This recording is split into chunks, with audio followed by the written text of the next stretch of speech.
I have a mom and a dad, Pat and Don Valentine, who love me, yay! And I have a little sister, Laura, who's not really little, she's only 3 years younger than me, and my brother, David. And I think what I want to focus on right now is me and my brother's relationship. When you wake up, everything's gonna be fine. David was 13 and a half pounds when he was born. He was born at Modesto City Hospital after 25 hours of labor. There were some problems when he was born. He weighed, besides weighing 13 and a half pounds and being so far overdue, he had too many red blood cells. He couldn't catch his breath. He was hyperventilating. And his APGAR score when he was born was 1. His heart was beating. That became very apparent at a young age that he was intellectually gifted, I guess. He was reading words before he could talk. I could like point to the word foot and point to his foot. With parents kind and dear. Lead me. My name is S.David Vallentyne, and I'm going to tell you plain and simple what I stand for.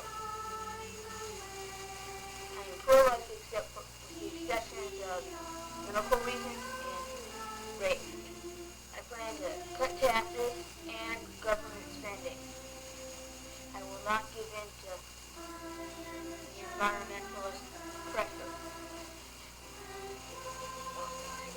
Just remember this.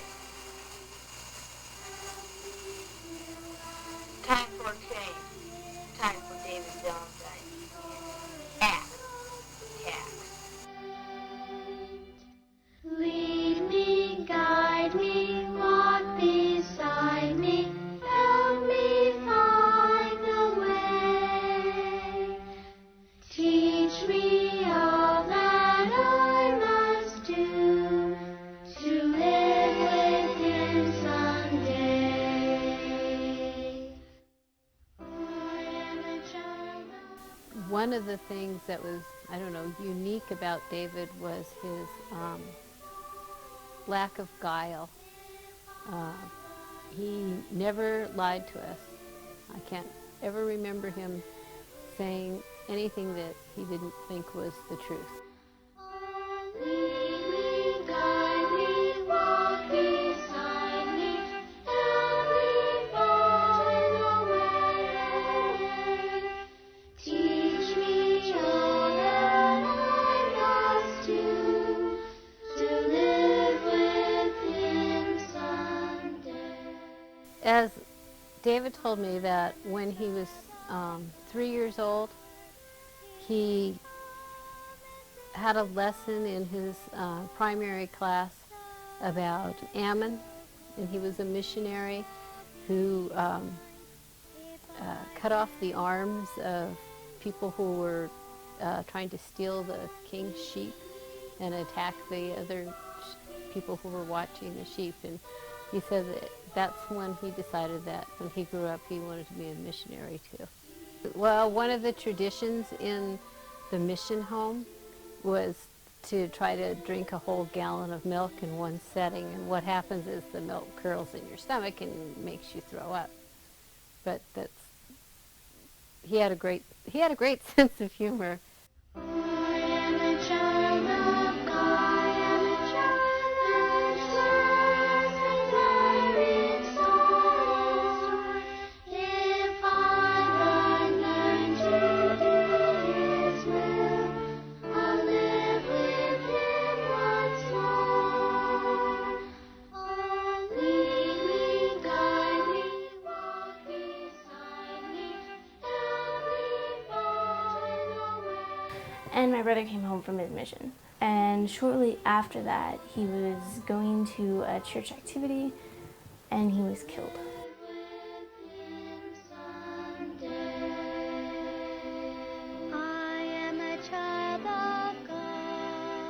An automobile accident, which wasn't really an accident because the lady who hit him was high and she was playing chicken on the road on 41, which is already a dangerous road because there's rocks and curves and stuff like that. And he was wearing his seatbelt and he still smashed right through the windshield.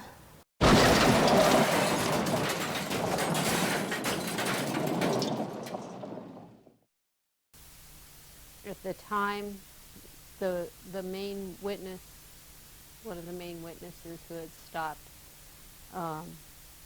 she got out of the car and stayed with him until he died. They asked her if she was a relative, and she told them that she was now. She could tell he was somebody important to someone because of his haircut. She stayed with him and talked to him until he stopped breathing. And I'm very grateful to her that she could be there for him.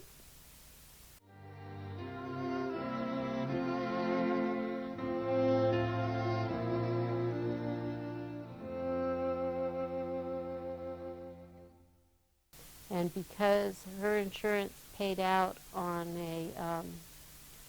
a death, then the County Madeira had to prosecute her. And it's my understanding that she received 3 years probation and mandatory drug counseling.